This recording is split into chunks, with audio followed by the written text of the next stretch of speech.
This is Radio K. We're back with another interview with 80purppp. none other than 80purppp. Thank you for being here.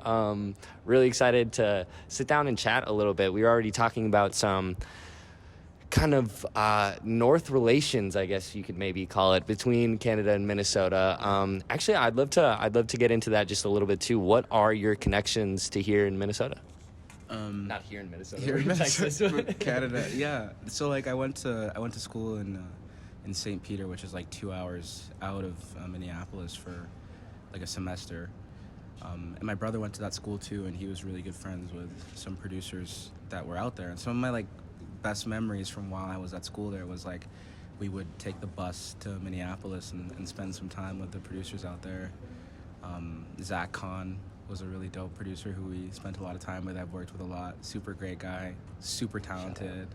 Ben Farmer too, amazing guy. So many stories, so many good memories. But yeah, those guys are pretty tight out there.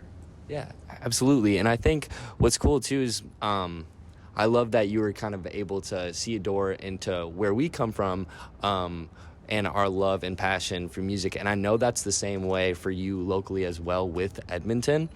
Tell me about the Edmonton music scene, because I felt like the way you describe it is often how I would describe the Minneapolis music scene. And there's this idea where it's kind of overlooked or just not fully appreciated as much as it could be. And like, there's a lot up and coming when it comes to talking about Edmonton.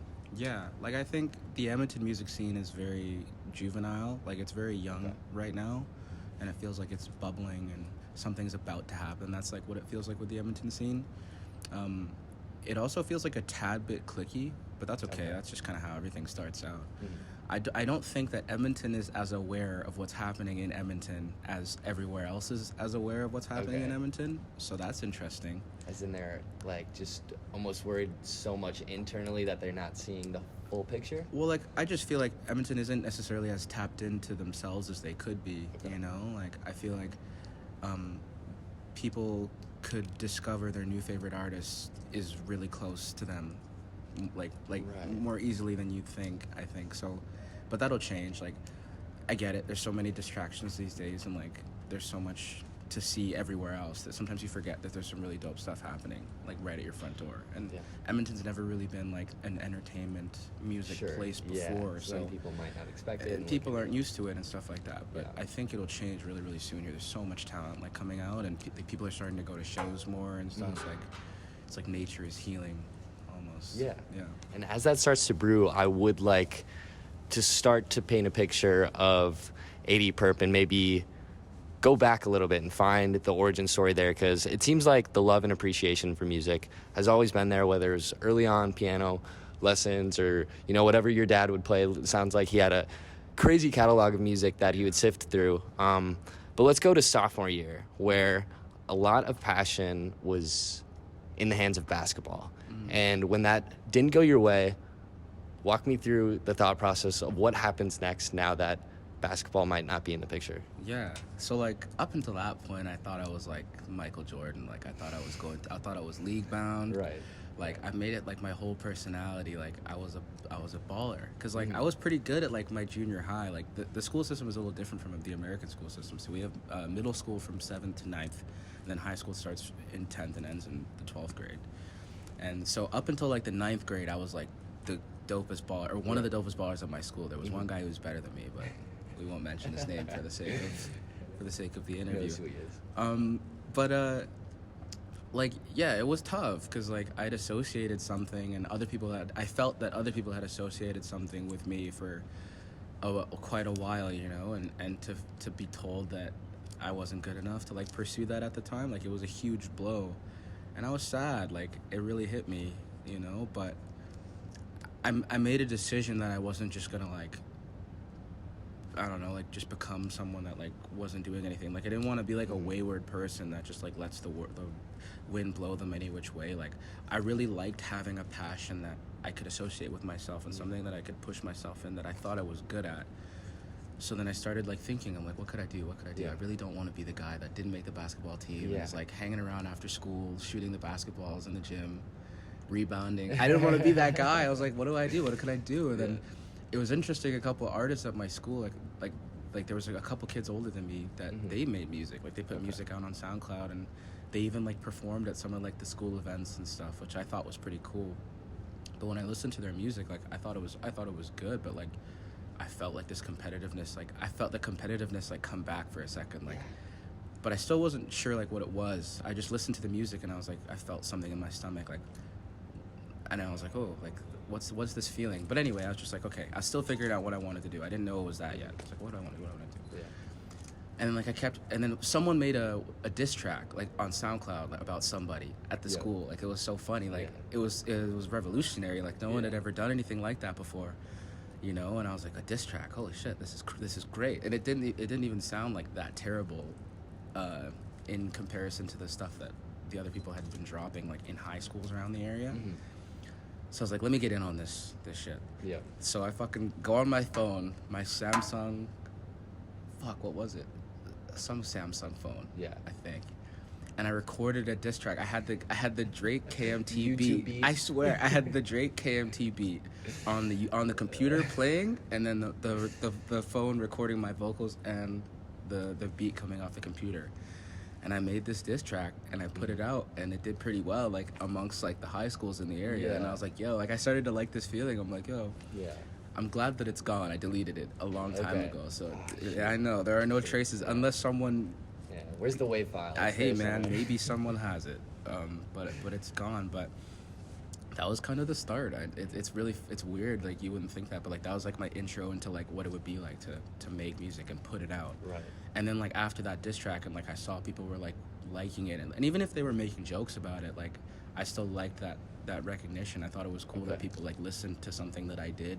Yeah. You know. And then I started to channel that competitiveness like into the music, and just like over time, like I failed a couple times. You know, like there was a period where I was putting music out that I didn't really feel like had anything to do with me or what I was going through. Sure. And then I had like a kind of a catalyst that made me like take it seriously, and just maybe wanted to like make it a little more honest, like be true to who I actually am, rather than like try to emulate who I thought was really dope at the time. Yeah, absolutely. And I kind of wanted to dissect that a little bit too, because I was definitely curious about, it's really cool that you started doing it just for like the fun and enjoyment of doing it. And it's kind of hard then to, because I think about that a lot with SoundCloud, and especially like within high school. I mean, everybody has people from their high school that they're like, oh, that was the SoundCloud. How did you kind of move from taking it more seriously? And also, before we get in, who was the diss track about? That's what I want to know first. Sorry, I have so many thoughts right now, but I need to know that. Yeah, sorry, I talked for a long time. No worries.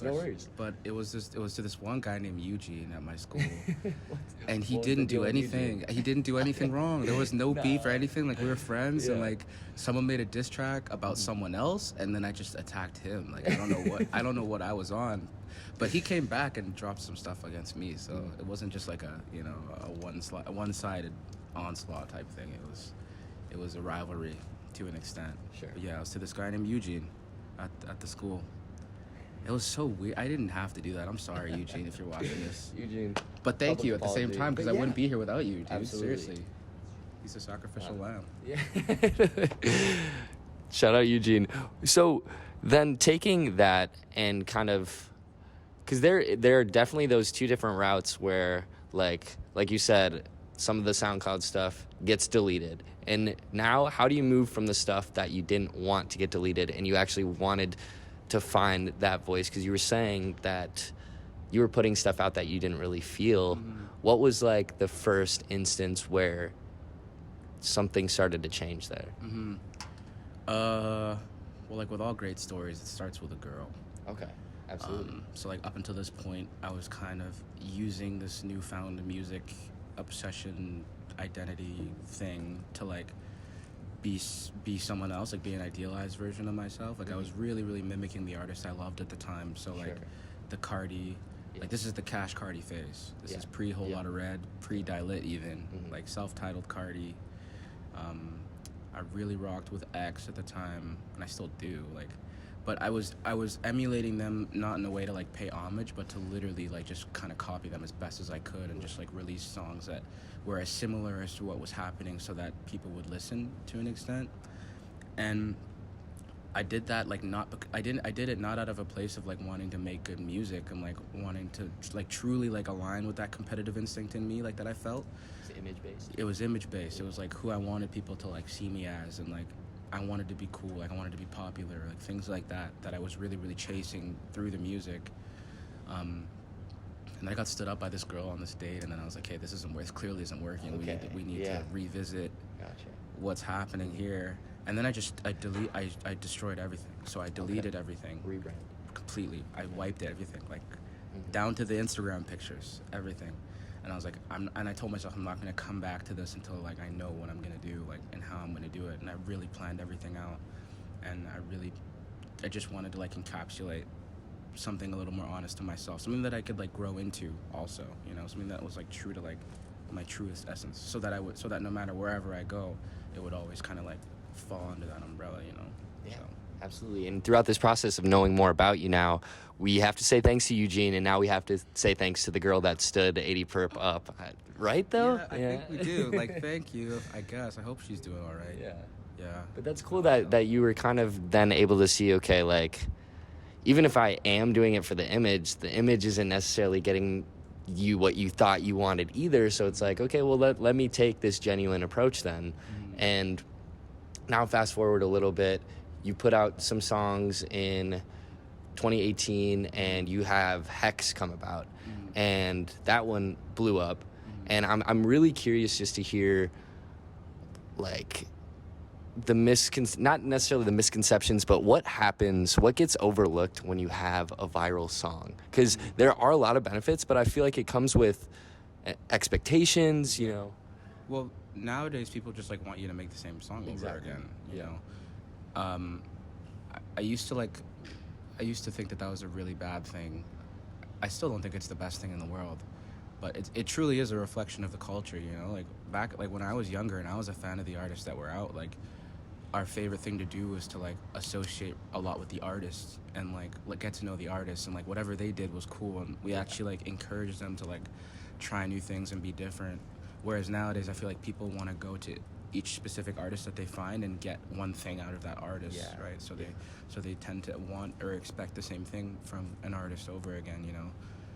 I don't think, like, if people want to feel that way, that's okay. The main thing is that you just don't let it distract you from what you want to accomplish, you know, because at the end of the day, like, I'm actually glad that I learned the lessons that I did earlier, because if I had reached this point without learning that lesson about like doing it to stay true to myself and doing it to like, you know, make the best and truest music to me, then I would have never made that song in the first place, and I wouldn't have necessarily been able to I wouldn't have been able to even get to that point. So yeah, I hear that people want me to do the same song, and labels want to remix the song and speed it up and make it acoustic, and dude, we should shoot a video for the song you did 8 years ago. And it's like, no, like no one wants to do that. You know, and hopefully one day people can respect that. I think people will respect that one day, you know. I think integrity is really important to me. I want to stay true to where I'm at, and I want to always believe that the best thing that I have in me is always out there, you know. It's never done type thing. So and that's what I was curious about, is I was going to ask kind of like, how do you get people to see past that, like, unidimensional, whatever it is, or do you just have the utmost faith in yourself and take it from there and not necessarily worry about the outside noise? Yeah, like, it's a little bit of both. Like, you always just got to have that. That's like the bare minimum. You have to have that faith and that belief in yourself that you have something that is worth it, you know. And then also like asking yourself like what people need, not necessarily like what other people need right now from you, but like what you would need at a certain time. Like, my favorite artists growing up were always the artists that like they can make a very personable kind of music regardless of the sound or the tempo or anything like that. Like, the music they made was always like, it could relate to me at some point in my life, you know. I feel like if you make music with the idea of like, I don't know, like kind of impacting people in some way, then there's always going to be someone that's impacted by what you got going on, you know. So So it's definitely that type of thing. I just think there's like I have like way more music in me like to show. At the end of the day, like I'm freaking like 21. Right. I got so much Yeah. music left. Like Mm-hmm. all I hear is music all the time. So Yep. I'm not worried about like running out of songs or work ethic or anything. Like it's all I want to do, you know. So yeah. And I know a big part of your music is that impact, because obviously you've had art and stories influence you, and just to reach out and give that to another person is very validating for you, and kind of making people feel less alone. And I know that's kind of been the case for you, potentially growing up and having music and then having just stories. And one in particular, of course, Peter Pan, basing that off of your artist name too. I'm really curious about that take of like youth and how that feeds into your music, and how to not lose sight of youth. Because I've had these thoughts before too. It's like, why does that childlike wonder ever go away? You know, like how do you keep youth with you at all points? Well, yeah, like I'll let you know when I figure it Okay. out. Like I'm trying. It's definitely like a battle. It's definitely like something that you have to like try your best to do, and you're gonna give things up. Like you're gonna trade some things for it. You know, like there's a reason why people like decide to leave that behind. You know, because like this is the type of world that when you grow, like it almost demands certain paths of life almost demand you to like, you know, lose that. And like I always thought that music was my way out, like my escape, that I could always keep that way, and to an extent it is, but now it's still, even growing up through it, like it has its things too. It's not all fun and games, and sometimes I have moments where it's really really difficult, you know, to keep going with everything. But like it's difficult. I think you just have to be willing to remember and like remind yourself what's important, you know. Like what I do when it gets tough is I just like think of myself like as a kid. Like I like to think of who I was as a kid, and who that kid was and stuff, and just look back on that kid with a lot of compassion, and just kind of be the adult that kid would have wanted to be around. Like be the person that kid could have been like really comfortable around and stuff like that. And when you think of it like that, you realize that a lot of the qualities you would have to like adopt are very childlike, you know. Like if you want to be personable with a kid, you have to like talk like them, and be very I don't know, dramatic, in not necessarily in a bad way, but you might have to like over explain things very simply, and just be nice to yourself and be kind and like welcoming and warm to the best of your ability, you know. But it's not all easy. But again, I just hope I just live with the hope that one day it'll all be like appreciated, it'll all make sense, you know. Like even if I'm not here, like a lot of my favorite artists, they aren't even here anymore. Like I grew up on so many artists, and I won't get the chance to meet them, and that makes me really really sad. But at the end of the day, I just got to remind myself that they left something really really beautiful behind, and the best that I can do is appreciate what they did, you know, and that gives meaning and justice to their lives, you know. So I just hope that someone does that for me one day, right? If cool. anything. Absolutely. And those constant reminders, what has been important to keep in mind as we look forward? I know you were talking about leaving Austin and going back to work on a new project, correct? Yeah, like I think what's important is just like trying to be the person that remembers the things that a lot of people forget. I don't know, like the principles that people trade for what's it called, various things. Like people trade their principles for money or power or relationships and stuff, and just like trying your best to be someone that doesn't like give up on the things that they truly believe in for like such temporary things, such fragile things, you know. But yeah, I guess that would be it. Like, yeah, working on your craft is important for me too. Like, I gotta go right after my performance and work on this project coming up that I'm really excited about. Tell me more about it. Yeah, like there's a lot of themes that I want to touch on. Like, it's interesting because it's one of those projects that's almost taking shape by itself, which I love. Like, it's really difficult when you're like trying to craft a project and you're really really trying to like force pieces together to make something dope. Whereas this project feels like it's almost like kind of falling into place, you know. But it definitely took a lot of that, like trying to force things together and stuff. But there's a lot of themes that I want to touch upon, like Japanese culture. I really love. I went to Japan for a couple weeks when I was in the 8th grade for a school exchange.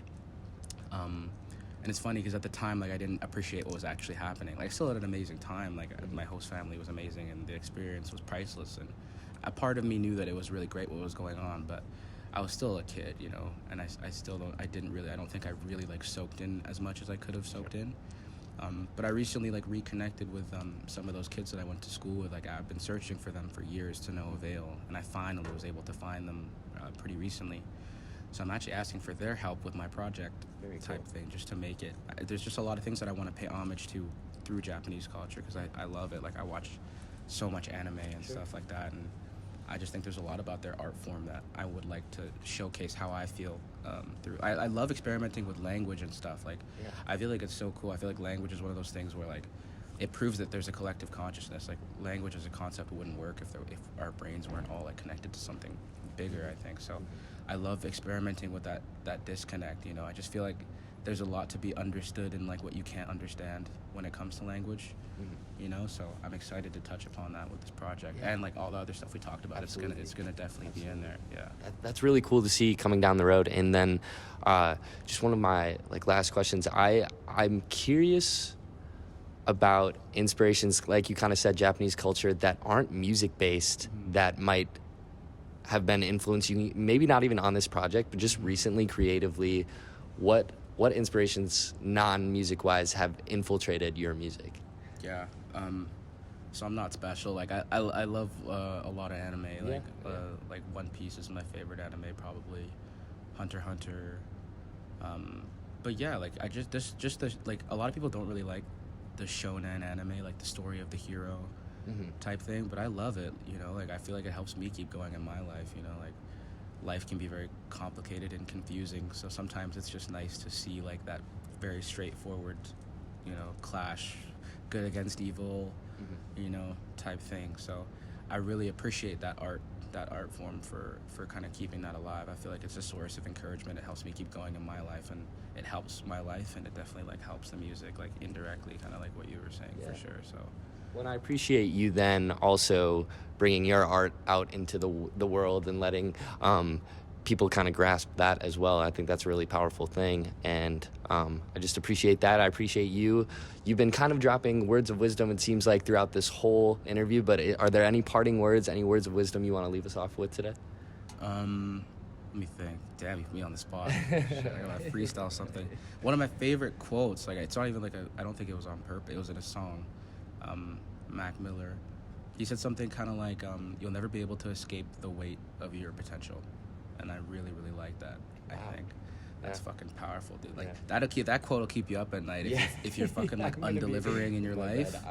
You can't escape that shit. It's so true. Like if you hear something calling you, if you ignore it, you'll never be able to get rid of it. It'll just get louder or quieter. But what's, you know, it doesn't really either one is not a good fate. You know, and another one. Yeah. There are fates worse than death. You know, I think one thing you have to accept before, like, getting on the path is that there are fates worse than death, and some of them are more mundane than you might think. Like, some people think, like, I don't know, like, getting captured or, like, getting kidnapped or tortured is, like, the worst fate you can meet, and that's worse than death. But it's, like, for some people, especially me, like, some fates are worse than death, and they're a lot more mundane than you might think, you know? Like, you know, going to school. Fuck school. I don't want to go to school. For me, that's worse than anything else. So I'd rather do this and risk, you know, and you know, I don't know, take risks, make your heart pump fast. Like that's what life's about, you know. So listen to that voice that's calling you, the one that you're ignoring. Listen to it, because you don't want to be 50, 60, and sitting on a couch being like, shit, I could have done so much. Why didn't I follow this? Why didn't I do that? Why didn't I take risks? I'm in a position now where if I like crash and burn and fail utterly, I'll be able to live with myself. I'll be really happy with what I've done. You know, like I've pushed myself so much. Like I'm a pretty like shy person. A lot of things make me nervous, you know, but I've still done a lot of the things that I've done, like scared, you know. So I'll be proud of myself no matter what happens, you know, and that's something that I think everyone should have, you know, like you should have that for yourself type thing. But yeah, that's it. I guess that's all I'd say. Yeah. Taking it on. Well, thank you so much, and I appreciate the insight and just learning more about you. And I hope you continue to listen to your voice, and hope we all continue to listen to our voices and follow that path. So thank you again. Oh, man. Thank you, dude. I appreciate you. This guy's really nice, really cool. Whole team.